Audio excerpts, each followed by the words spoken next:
La experiencia en materia electoral en México es frustrante y atroz, pues ha tenido que vivir desde una dictadura perfecta hasta la división de la función del poder mediante la simulación y la pantomima,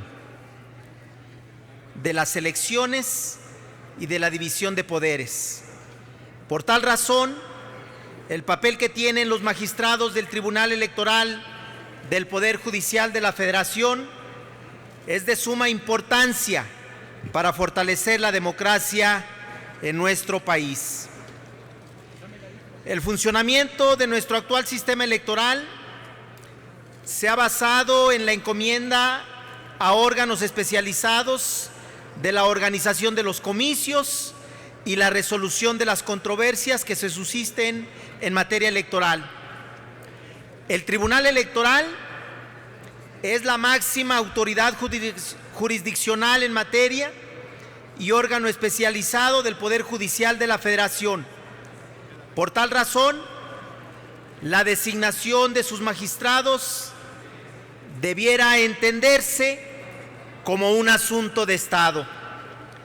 Bajo esta premisa, lo deseable habría sido que la Suprema Corte de Justicia de la Nación, en un afán de fortalecer y democratizar el Tribunal Electoral, hubiera convocado a los estudiosos del derecho, a la sociedad civil, a las universidades y académicos a proponer candidatos y perfiles idóneos para ocupar un cargo en la Sala Superior y no hacerlo de manera discrecional, pues este tema es de suma importancia para la vida pública del país. La cuestión en este momento es tener plena certeza de que quienes integren esta Sala Superior sean los más destacados en su profesión, experimentados en la materia y sobre todo con una calidad moral que respalde la investidura que conlleva ser magistrado electoral. Sin embargo, tenemos un procedimiento de selección anacrónico que no atiende a las demandas sociales, y muestra de ello es que el propio Senado de la República ya le ha fallado a los ciudadanos, pues antes del 20 de abril de 2015 se debió elegir al magistrado electoral de la Sala Superior que sustituyera al magistrado José Alejandro Luna Ramos, cuestión que no se logró, y hoy, a un año y medio de esto, apenas se está cumpliendo con la ley. Por otra parte, de 126 aspirantes a candidatos que se registraron en la Suprema Corte de Justicia de la Nación, únicamente 7 serán magistrados. Desconozco qué negociaciones políticas, acuerdos y pagos de favores se llevaron a cabo a lo largo de este proceso de selección, viciado y desasiado, para la imposición de la gran mayoría de magistrados. Pues, ¿cómo se explican que sea la Junta de la Coordinación Política quien proponga quiénes serán los magistrados y no la propia Comisión de Justicia? Aunque no es nueva esta forma de negociación de los cargos en el Poder Judicial, pero sí asombra el descaro con el que ahora lo hacen, y ya no se aprecia pudor ni decoro, y pareciera que en vez de mejorar los procesos de selección con mecanismos transparentes y verdaderamente imparciales, se regresa a los tiempos en los que las decisiones se tomaban única y exclusivamente desde Bucareli. Con base en esto, presento mi voto particular en contra de este dictamen, al considerarlo subjetivo, dado que redujeron a la Comisión de Justicia en una simple oficialía de parte.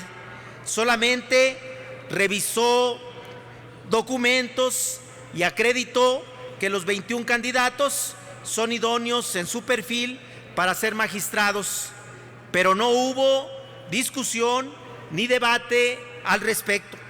Sin embargo, en las comparecencias se demostró lo contrario. Hubo candidatos que no respondieron con claridad las preguntas que se les formularon y, peor aún, existen otros con claros vínculos partidistas, cuestiones que no fueron tomadas en cuenta.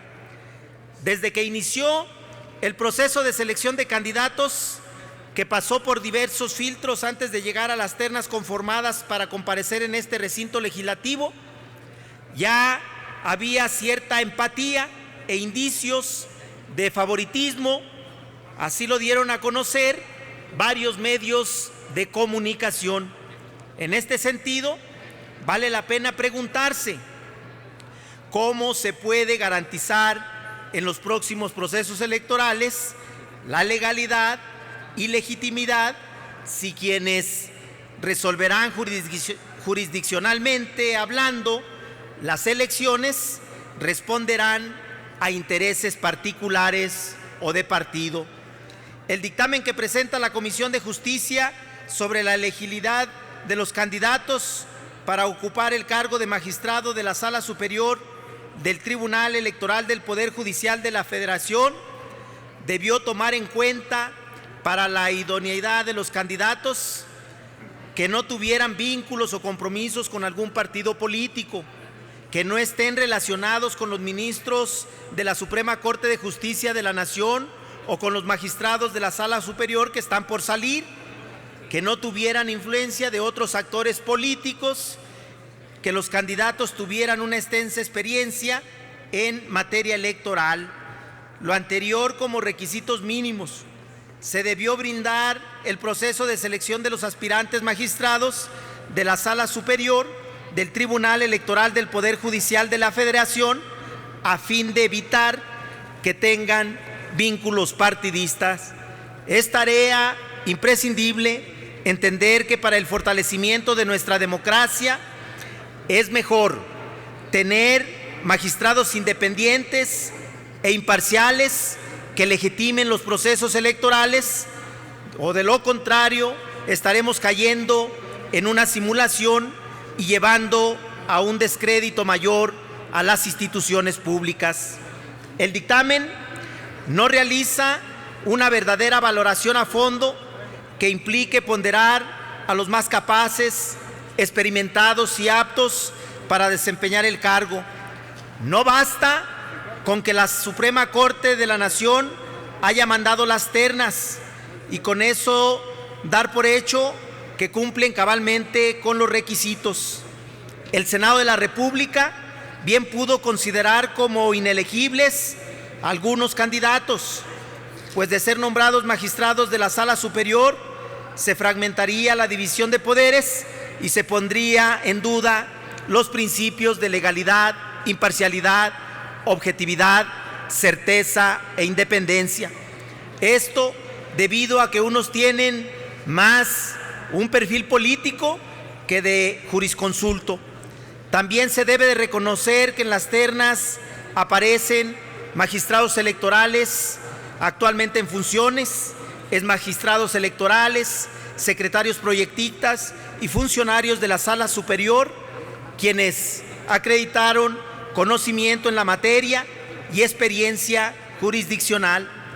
Sin embargo, la mayor parte de los magistrados en funciones, así como quienes actualmente laboran en cargos administrativos en la Sala Superior, son apoyados por los actuales magistrados, quienes buscan, a través de sus recomendados, que haya continuidad en los cargos, designando a personas vinculadas directamente a ellos. Incluso hubo candidatos que solicitaron licencia a su cargo para poder cabildear su nombramiento sin ninguna preocupación. El dictamen únicamente acredita que todas y todos cumplen cabalmente con conocimientos en derecho electoral, aunque esto sea relativo y subjetivo. ¿Por qué? Termino, presidente. ¿Por qué se elegirían perfiles que claramente no tienen una amplia experiencia en justicia electoral y por el contrario es evidente los vínculos que tienen con algunos partidos políticos? Se debe de llamar a la reflexión, pues los nuevos integrantes de la Sala Superior no tendrán tiempo de aprender los procesos venideros y en especial el del 2018. Exigen que los más calificados e imparciales atiendan con verdadera probidad el destino político del país. La Comisión de Justicia del Senado de la República debió asumir seriamente su papel, el cual es propio en una decisión trascendental en la vida democrática de todo un país. La Comisión no puede convertirse en un filtro efímero a través del cual solo se califique la procedencia de requisitos meramente administrativos. La revisión de papeleo denigra la verdadera función de uno de los órganos colegiados más importantes de esta Cámara. No es para menos el sentimiento de aflicción que como mexicano se genera al detectar la paradoja en la que vive este Senado, pues ha sido aquí el lugar del que han emanado los diferentes ordenamientos dirigidos a toda la sociedad, pero al mismo tiempo, contrario a toda proposición lógica, es aquí donde se violenta hasta el propio reglamento interno. Se pensaba como un absurdo la afirmación de que el proceso de selección de magistrados para la Sala Superior del Tribunal Electoral del Poder Judicial de la Federación ha estado viciado desde su arranque, una premisa que al día de hoy recobra fuerza y argumentos conforme avanza esta simulada calificación de personajes que en su mayoría están previamente impulsados no por sus méritos, sino por sus redituables relaciones de amistad. Es importante mencionar que aquellos casos de excepción de algunos candidatos que tienen gran experiencia en materia electoral han sido desplazados y afectados por la poca objetividad de este procedimiento de selección. Es una pena que no se tome en cuenta a los candidatos más capaces que defendieron sus posturas en la comparecencia de forma magistral. Por último, hago hincapié en que es imprescindible que el máximo Tribunal de Justicia Electoral esté conformado por las personas más capaces, íntegras e independientes que garanticen la división de poderes con el único objetivo que realmente funcione como una institución que fortalezca el sistema de pesos y contrapesos, contribuyendo a la consolidación de la democracia. Derivado de lo anterior, presento mi voto en particular en contra del dictamen. Es cuanto, señor presidente. Muchas gracias, senador David Monreal.